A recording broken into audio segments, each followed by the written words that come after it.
Welcome to Banking on Experience, the one-stop shop for all your financial services tips and tricks, the future of business and the future of the customer. Here is your host from CRM Next. Welcome to another episode of Banking on Experience. I'm here today with our guest, Tom Engahl. Tom is actually the president and CEO of a Bay Area technology firm called Vidillion. Welcome, Tom. Thank you, Marla. I'm looking forward to this conversation. Thank you. We are as well. So Vidillion is building the world's largest video ad marketplace. Can you tell us a little bit more about what you're doing at Vidillion and how you're coping under the COVID-19 conditions? Well, I don't know if we're the world's largest video marketplace, but we place television commercials on over-the-top systems, Roku, Apple TV, Amazon Fire, Tizen TVs, Samsung TVs, and things like that, where we have our publishers who have content, right now around 875 of them, and they want to stream that content out to different folks and monetize it. And in the process of monetizing, they want television commercials. And our job is to connect the people that have the commercials or ad aggregators to the different content partners that are out there. We do about 3 million ads a day and different types of ads all over the place. And that's basically what Vidillion does. Interesting. And so have you been impacted at all by the current pandemic? It's a very interesting situation because the impact has been a positive one for us. Over the last month or during the pandemic, two things have happened. Number one, people are staying home and they're watching more TV. And we've seen an actually 37% increase in people watching televisions, which are measured by the number of opportunities to put television ads into those people or into the content that people are watching. Mm-hmm. The other side of that is over the last 2 weeks, the types of commercials have changed. And kind of a weird thing that's happening is we're seeing a lot of travel commercials come up. And we're thinking that since travel is dropping off the way that it is in reality, that the companies are setting up and getting ready for when the virus has subsided a bit and people want to go on vacations and do things like that. We're also seeing airline commercials and then an awful lot of commercials that are based on home products like Procter & Gamble type commercials. That's interesting that the airlines and travel agencies are trying to kind of whet our appetites now for when we can finally get back to our travel norm. I know that some would describe you as a serial entrepreneur. You've been an entrepreneur of many technologies, ranging from advanced computing systems and telecommunications and cable to internet-based content and of course, video delivery. So tell us a little bit about how and when you decided that you were ready to venture out on your own path and any advice you could give to those that might be considering entrepreneurism. So in 1987, I was working for Qualcomm. Actually, it was called Macom Link a bit before they split off into Qualcomm. And my background is in telecommunications and in cable television. And we were making systems for that industry. And at the time, there was a lot of change that was happening. The cable companies were starting to get into telecommunications. Telephone companies were splitting up and changing. And it created a lot of opportunity.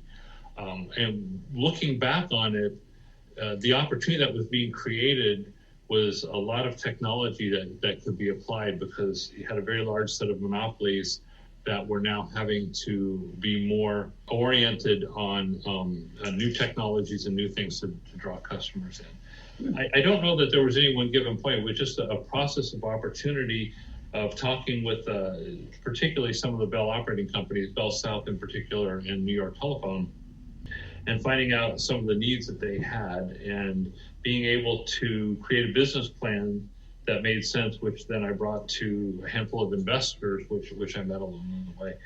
At the time, I wouldn't really say I even knew what I was doing, but what ended up happening in the whole process is I learned why this was a good opportunity. And if people are interested in being an entrepreneur, there's a handful of things that you need to do. Prepare. My experience has been the best companies that I've started, and I've had 10 of them, have all been market-driven companies where there's a need in the marketplace and you can fulfill that as opposed to a technology that needs to be brought to bear.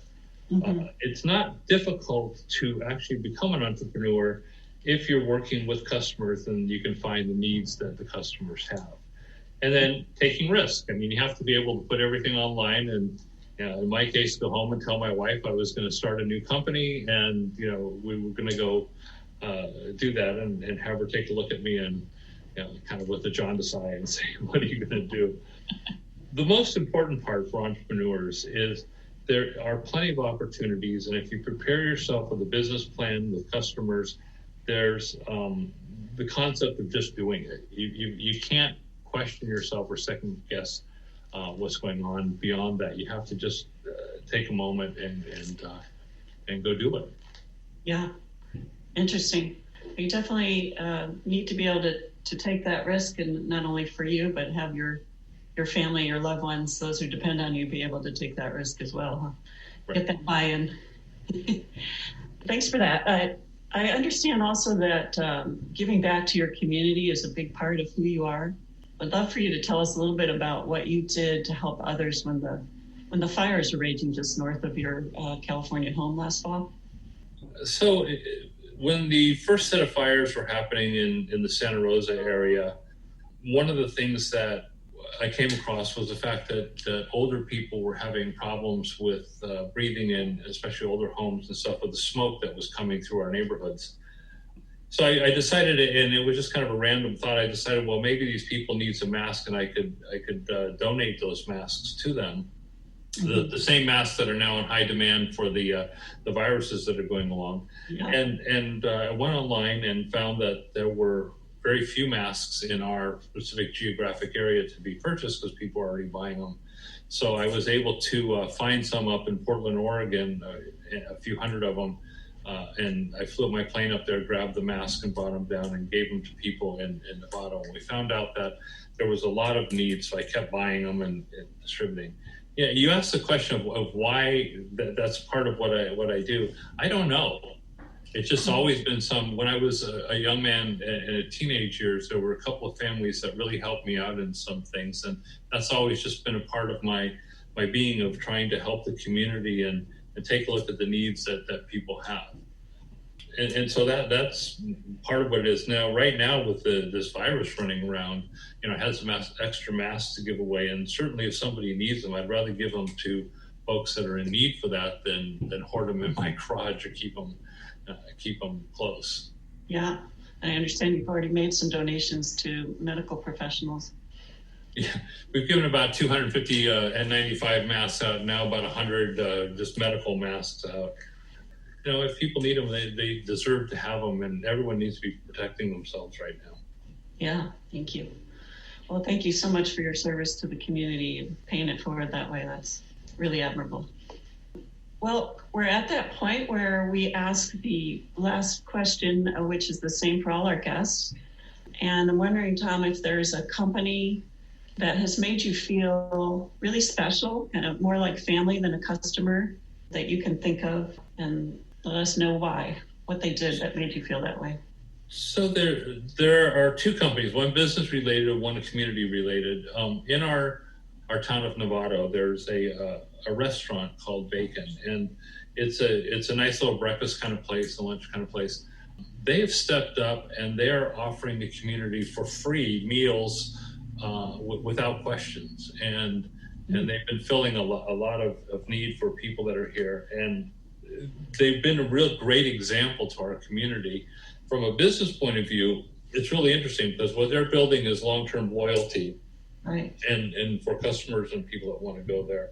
So shout out to Bacon in Novato. The second one is more business oriented. Our business does a lot of cash flow on TV advertising.